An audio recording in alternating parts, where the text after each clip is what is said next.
Hey guys, Christina Ricci. If you want more pars, but you're struggling with slices and pulls and weak rights and you can't understand why, or maybe you know, you're steep, you're out of sequence, and you just can't fix it, head to your local horse farm or saddlery and get yourself a horsewhip. This is going to be your best pal. I love this thing because it helps you to feel the golf sequence. So the sequence technically is called the Kinematic Sequence. Now I'm not going to get technical one bit. Instead, we're going to head to the horse track. Alright, so let's head to the horse track to understand the Kinematic Sequence and what I'm asking you to do with your obliques. We're going to head to the horse track and we're going to see some horses lined up. And the horses have reached a starting gate. It's post time. You can call them whatever you want. Prancer, Dancer, Comet, and Cupid. Alright? So Prancer's going to come out of the gate first. Alright, that's the pressure with your lead leg pressing into the ground. And then Dancer's going to come out with the firing of the obliques. Comet is the next one, that's your arms, and then the last to go is the club. Alright, well players go off as they leave Dancer in the stable. Alright. So Dancer, the obliques, the thorax, it's in the stable. They just forgot to take them out altogether. They left the farm without taking Dancer. All right, so there's only 3 horses coming out of the gate.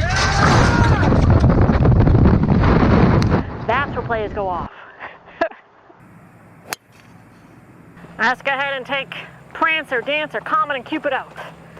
All right, so we're gonna go to the top of our backswing, and then we're gonna stabilize. That's Prancer. Then we got Dancer, Comet, and Cupid. All right, that's the order. Don't forget to take Dancer out. But you got to stabilize in order for Prancer to come out of the gate.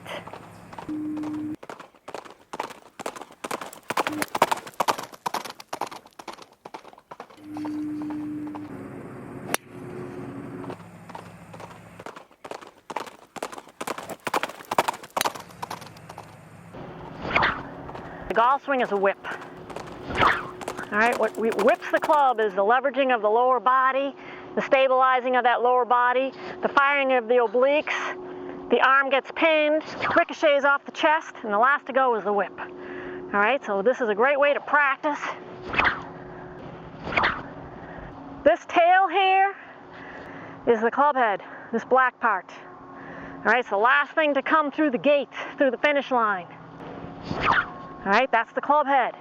Whipping by. All right, I like doing it with the lead arm because you can really feel the sequence.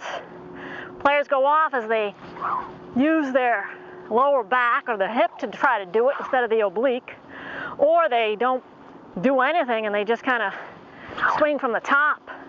All right, that's where the over the top comes, when you don't do anything with the oblique or leverage the ground. You end up doing that. Or if you fire with the lower back, which is the last thing you want to do, right, and you kind of spin out, all right, that ball can go anywhere, pull, slice, you name it. So you really got to have the sequence in order.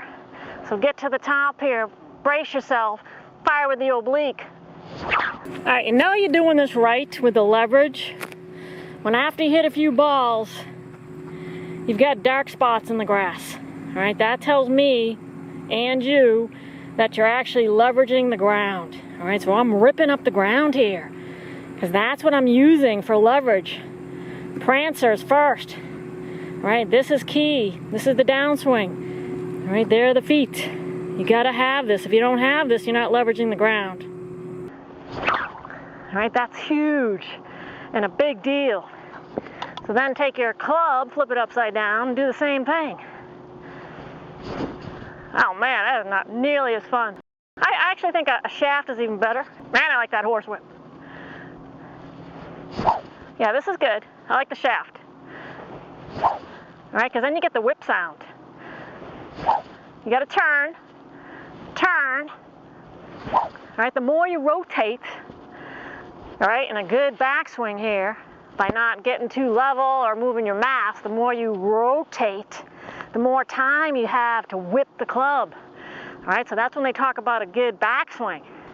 But you really got to do it correctly. All right, you got to turn your thorax versus moving off it or getting flat shoulder. All right, you got to move your thorax. All right, so you really want to feel the whip. It's a whip. All right, you can see what happens to the club when you do it. All right, it's the same thing with the horse whip that you were practicing, where you're flipped upside down shaft. It's the same feeling. You want that club head behind you. All right, if you do it with your lead arm, you can feel the abduction of your arm. All right, the last thing to whip here, boom, stabilize, boom, fire this, arms, club head. All right, so your arm is actually bouncing off your chest. All right, that's the leverage of your arm. It's leveraging the chest because your obliques fired. All right, that's the leverage. Each horse needs something to leverage. The obliques leverage the pressure on the ground. The arm leverages the chest created by the obliques. And then the club is the last to go. All right, it's just a great way to think of the golf swing, to get you in sequence, to get over the top out of the bag. Instead, let's win the horse race. Let's bet big. All right, you're gonna feel like you've gained 20 yards because you're finally incorporating the obliques. All right, so the magic is really stabilizing with the ground, so then the obliques have something to whip around. All right, you can't really fire the obliques if you don't put pressure into the ground, so you end up coming over the top. All right, really important point here. A lot of players, instead of firing with the obliques, they fire with the lower back. All right, so they end up like spinning out their hips, thinking they're doing it. But the lower back is meant to be stable. All right, if you're rotating this, all right, by rotating your lead hip hard, you're gonna really hurt yourself. All right, you're gonna create some serious disc damage. So you really need to get to the top. And if this is new to you, all right, this is really important because I don't want you to hurt your lower back. All right, flip the club upside down if you don't have a horse whip. Rotate and then brace into the ground. And then feel the stretch in your lats and obliques. The obliques are rotating you. It's not the hip. The hips are not doing that. All right, they're not the one initiating the downswing. Matter of fact, when I do that, when I just use my hips, I don't have any abduction with my lead arm. You see that? I'm going to fire with just my hips and my lower back. There's no abduction. There's no pinning of the arm to the chest. That's where the magic is, and that's when you use your obliques.